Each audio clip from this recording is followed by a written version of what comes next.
Productions හිතට බැස යන beat එක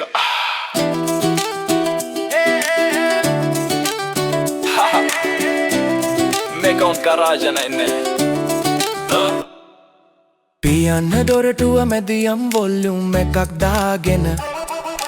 ඔයාලටයි මේ ගිය දවසෙන් පස්සේ රිෆ්‍රෙෂ් වෙන්න හිතේ තියෙන ස්ට්‍රෙස් පාවෙලා යනවා මදි වෙලා අත දිගු කරගෙන සෙට් එකේ හැමෝම එකට ගායින්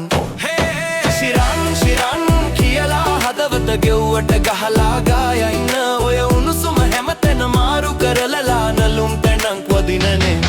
ශිරන් කියලා මතකේ තියෙන බීට් එක හරහා සද්ද වැඩි කරන් මේ නම අහුවෙලා තවත් ට්‍රිප් එකක්